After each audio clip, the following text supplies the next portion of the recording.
Wesh les potes, c'est Clébar. On se retrouve aujourd'hui pour une nouvelle vidéo review de Erling Braut Haaland. Donc gros joueur très très bon avec des très belles stats. De toute façon vous allez le voir. Aujourd'hui on joue dans une petite équipe, donc vraiment une petite équipe vraiment low cost d'ailleurs si jamais elle vous intéresse.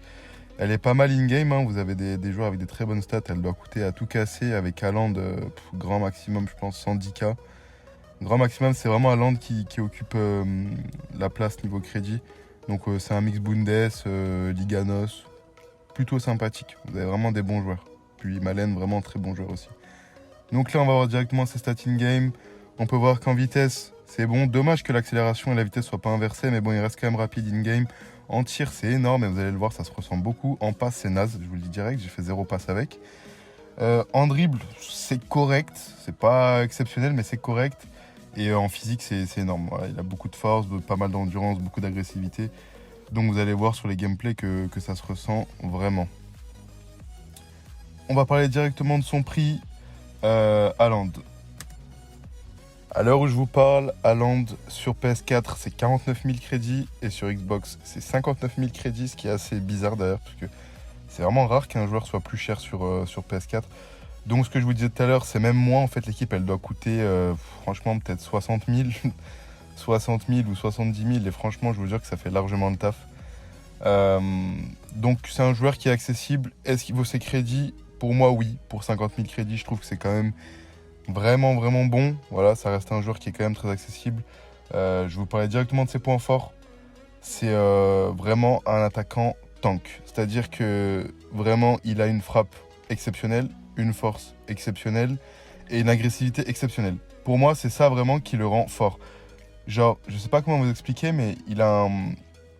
Je sais pas si ça se ressent uniquement avec lui, mais il a un espèce de truc dans le jeu qui fait que c'est comme IRL en fait, quand il joue à Dortmund, il agresse la balle en fait. C'est un mec qui a faim de ballon et on le ressent dans le jeu. Genre, c'est vraiment... Vous allez le voir de toute façon dans certains clips, il est agressif et il se dirige parfois même tout seul vers la balle. Et si vous, en plus de ça, vous pressez avec, vous verrez que il récupère souvent la balle. Et dû à sa grande taille, sa force et son agressivité, c'est assez facile de récupérer la balle. Donc la frappe, il a une très bonne finition, une grosse puissance, et ça se ressent beaucoup. Vous allez voir, regardez le clip encore là. C'est une grosse puissance. La vitesse, quand même, c'est correct. C'est très correct. J'irai pas jusqu'à dire qu'il est très rapide. C'est vrai qu'une fois qu'il est lancé dans la profondeur, il est rapide, mais après, voilà, pour aller mettre des vitesses, des grands ponts aux joueurs, etc., on va éviter quand même. Vaut mieux le lancer et ensuite courir, quoi. Comme là, par exemple. Vous voyez, là, c'est mort, il se fera pas rattraper. Donc voilà, vous voyez qu'en dribble, c'est suffisant les stats qu'il a pour, par exemple, faire des ball rolls ou des râteaux. Enfin voilà, c'est suffisant. Donc c'est vraiment ces deux points positifs là qui m'ont vraiment plu chez Haaland. Sa frappe et son esprit de buteur. Ça se ressent, je ne sais pas comment ils ont réussi à faire ça, mais ça se ressent. Puis il a une finition au top, hein, comme je vous le disais tout à l'heure. En passe, les gars, franchement c'est vraiment pas ouf. Je vous conseille pas de faire des passes, j'ai dû faire 0 passe avec. Après, bien sûr, si vous appuyez sur croix et que vous tirez, ce sera sûrement possible. Mais je vous le conseille pas vraiment. La défense, bon, on s'en fout. Donc voilà. Franchement, si vous cherchez un pur neuf avec des jolies stats et qui se ressentent in-game, prenez-le. Vraiment, vous pouvez jouer aussi à 2 attaquants, ça peut être vraiment sympa. Avec un mec peut-être un peu plus rapide et un peu plus aisé en dribble et en passe, histoire qu'il soit bien servi. Et vous verrez que ça fait largement le taf. Enfin, vous voyez encore la finition vraiment au top. Il n'y a rien à redire. Pour moi, je trouve que c'est un excellent joueur. Dans son budget, c'est un excellent joueur. Il a un pied gauche de ouf.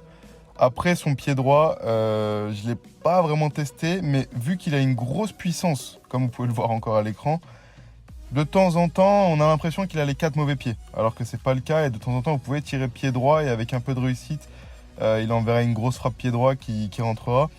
Mais voilà, évitez les enroulés par exemple. Tirez plutôt en puissance avec lui. Sur son pied droit en tout cas je parle.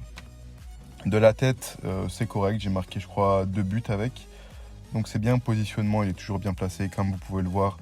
Franchement, comme je vous le disais, je me répète, mais pour le budget c'est vraiment un très bon joueur. 50 000 crédits, il les vaut largement. Et voilà les gars, fin de la review, c'est déjà fini. Donc vraiment excellent joueur, pardon. On peut voir que j'ai fait 9 matchs, j'ai mis 18 buts avec, c'est énorme. Par contre, 0 passe, comme je vous l'avais dit. En tout cas, j'espère que ça vous aura plu. N'hésitez pas à vous abonner, c'est vraiment important. Lâchez un pouce bleu. Je vous dis ciao et à la prochaine.